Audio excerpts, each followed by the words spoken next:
लिहाजा हम ग्रुप बना रहे हैं टर्म्स के, पहले दो टर्म्स का ग्रुप और फिर आखिरी दो टर्म्स का ग्रुप। पहले दो का इसलिए कि उनमें ए कम से कम ए तो कॉमन है ना, और आखिरी दो में अगर कॉमन कुछ नहीं है तो वन कॉमन ले सकते हैं। A x minus A plus minus x plus one, इन दोनों में से ए कॉमन लेकर ए बाहर निकाला, अंदर क्या रह गया एक्स माइनस वन। यहाँ पे दोनों टर्म्स में पहला साइन माइनस है तो माइनस को कॉमन लेंगे, माइनस कॉमन लेने से अंदर साइन चेंज होंगे। अंदर कुछ भी कॉमन नहीं है लेकिन वन लिखना पड़ेगा, जब कुछ भी कॉमन ना हो तो फिर वन लिखते हैं। पहले इन दोनों में अगर पहला साइन प्लस है तो प्लस कॉमन होगा, और अगर पहला साइन माइनस है तो माइनस कॉमन होगा। माइनस वन कॉमन लिखने के बाद ये क्या बना प्लस एक्स, और इधर साइन चेंज होकर क्या बना वन। वापस मल्टीप्लाई करें तो minus x minus into minus plus one, लिहाजा ये बिल्कुल ठीक है। और दूसरी बात जो मैंने पहले भी आपको कही है कि bracket portion should be same, after factorization this bracket should be same. अगर ये चेंज आया, इनके साइन में फ़र्क आया या इसके वेरिएबल में, तो फिर गलत होगा। Now again in these two terms this bracket portion is again common. अब इन दोनों टर्म्स में ये जो बड़े बड़े हैं, ये वाला और माइनस ये वाला, इन दोनों में x माइनस वन, ब्रैकेट को हमेशा पहले ही लिखते हैं। और दूसरी बात ये कि ये इन दोनों में कॉमन भी है। और दूसरा क्या रह गया, इसमें ये निकल गया तो a रह गया, और इसमें से x माइनस वन निकला तो माइनस वन। शॉर्टकट हम ये करते हैं कि ब्रैकेट को पहले लिखकर जो बाकी बच जाते हैं उनका आपस में पेयर बना लेते हैं। This is answer. अब आपका एक्सरसाइज 5.1 का क्वेश्चन नंबर 4, इसमें है x square minus two y cube minus two x y square plus x y. अब आप देखें तो एट अ टाइम चारों में कॉमन कुछ नहीं है, इसमें एक्स है तो इसमें नहीं है, इसमें एक्स है तो इसमें भी है, लेकिन इसमें नहीं है। इसी तरह इसमें वाई नहीं है तो बाकी तीनों में वाई है, तो चारों में कॉमन कुछ भी नहीं है, इसलिए हम इसमें भी ग्रुप्स बनाएंगे। अब अगर मैं इन दोनों का ग्रुप बनाऊं तो इसमें भी कुछ कॉमन नहीं है, और इन दोनों का ग्रुप बनाऊं तो इसमें लेकिन ब्रैकेट सेम नहीं आएगा, और इन दोनों में कॉमन है भी कुछ नहीं। तो ऐसे में हम अरेंज करते हैं। इस क्वेश्चन को दोबारा सोल्यूशन में लिखा। अब अरेंज इन अल्फाबेटिकल ऑर्डर, इससे कोई फर्क नहीं पड़ता कि कोई इस तरह से अरेंज करें कि या इस तरह से अरेंज करें। अच्छा, मैं अरेंज कर रही हूँ। पहले मैंने दोनों तरीकों से इसलिए सॉल्व किया है कि आपको पता चले कि आंसर पर कोई फर्क नहीं पड़ता, इनमें कॉमन कुछ नहीं था, इसलिए इसको अरेंज करने की ज़रूरत पेश आई। इन दोनों में कॉमन कुछ नहीं था। अच्छा, मैंने एक्स स्क्वायर को 2xy के साथ 2xy स्क्वायर के साथ अरेंज किया, इन दो को अरेंज किया, इन दो को और इन दो को। अच्छा, अब इनमें से कॉमन है, कॉमन का चांस है, इन दो का ग्रुप बनाया और इन दो का ग्रुप बनाया, इसका और इनका।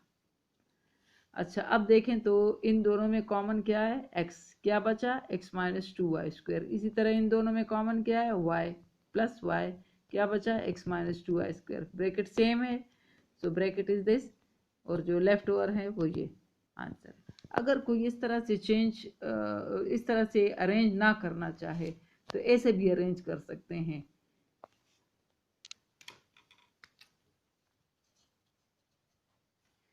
इससे भी आंसर पर कोई फर्क नहीं पड़ता। एक्स स्क्वायर के साथ एक्स वाई वाला अरेंज किया, और minus two y square x y square के साथ minus two y cube arrange किया। इस बात का ख्याल रहे कि अल्फ़ाबेटिकल ऑर्डर हो, एक्स स्क्वायर एक्स वन और लास्ट में वाई वाले, वाई जिसमें ज़्यादा हो। इसी तरह यहाँ पे भी जब हमने अरेंज किया तो एक्स स्क्वायर एक्स वन और वाई, यानी alphabetical order with x with respect to x हमने अरेंज किया, जहाँ जहाँ एक्स है और जहाँ एक्स नहीं है आखिर में। अच्छा, ये तो हमने इस तरीके से अरेंज किया, सॉल्व किया। अब अगर हमने एक्स स्क्वायर के साथ एक्स वाई लेकर, एक्स स्क्वायर के साथ एक्स वाई लेकर, और ये दोनों, इन दोनों में पहले कौन सा लिखेंगे, ये नहीं लिखेंगे ऑर्डर में, पहले वो वाले लिखेंगे जिसमें एक्स मौजूद है, और फिर आखिर में वो लिखेंगे जिसमें एक्स नहीं है, कि हमारे आंसर पर कोई फर्क ना आए। अच्छा, grouping the items this two, group बनाया। अब इनमें क्या कॉमन है, एक्स, क्या बचा एक्स प्लस वाई।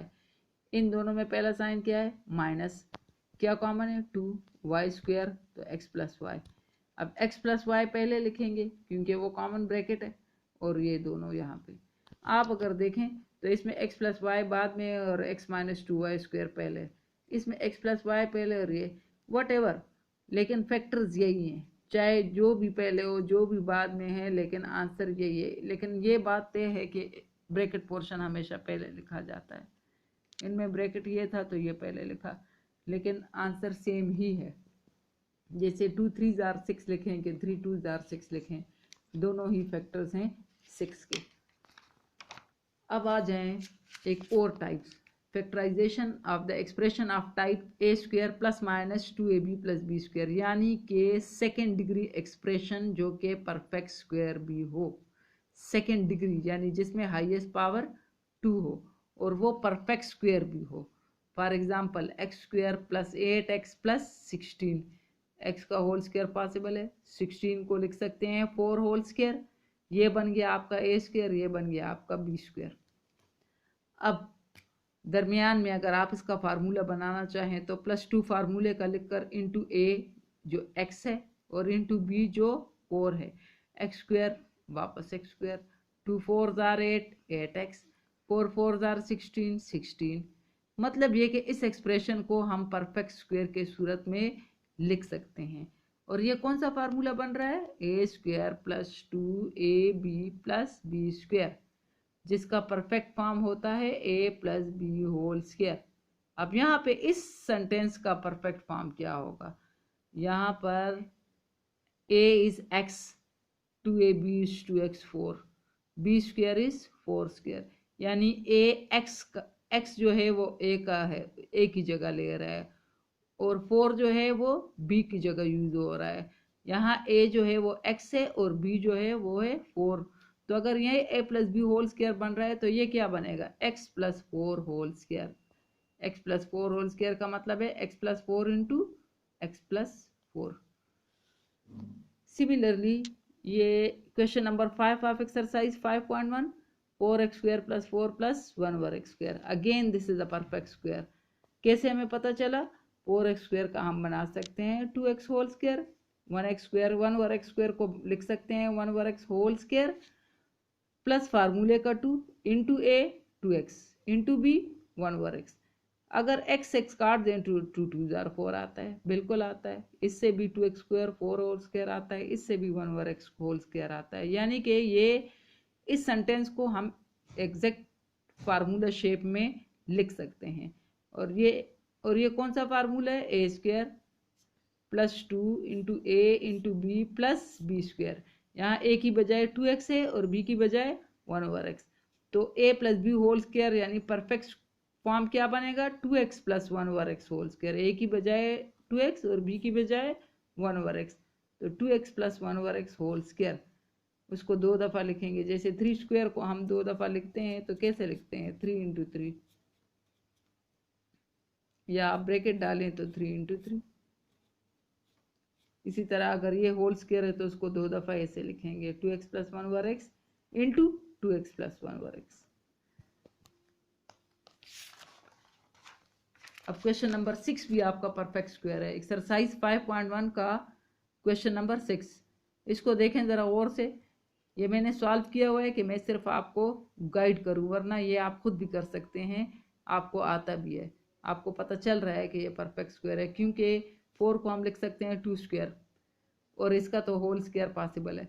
और -2 फार्मूले का, अगर प्लस होता तो +2 लिखते, माइनस है तो -2। ये 25z स्क्वायर 5z स्क्वायर, ये b स्क्वायर हो गया, ये आपका ये हो गया, ये -2 फार्मूले का इंटू a इंटू बी। इस 2 स्क्वायर का कंबाइंड होल स्क्वायर इस तरह डाल दें तो ये मुकम्मल a स्क्वायर बन गया, ये -2 इंटू a इंटू बी और ये बी स्क्वायर। कौन सा फार्मूला बना, A square -2ab plus B square, a minus B whole square. यहाँ a रिप्रेजेंट कर रहा है किसको, 2x प्लस वाई को, और b की जगह क्या यूज हो रहा है, 5z। तो अब a minus B whole square आपका ये बन गया 2 into x plus y minus 5z whole square. Minus का फार्मूला इसलिए कि -2ab है, अगर +2ab होता तो प्लस का फार्मूला होता। अब 2 दफ़ा लिखें तो ये बन जाता है, और अगर 2 को मल्टीप्लाई कर लें तो 2x 2y minus 5z plus 2 दफ़ा लिखें यही चीज़, चाहे इस तरह लिखें चाहे इस तरह लिखें, बोथ आर राइट।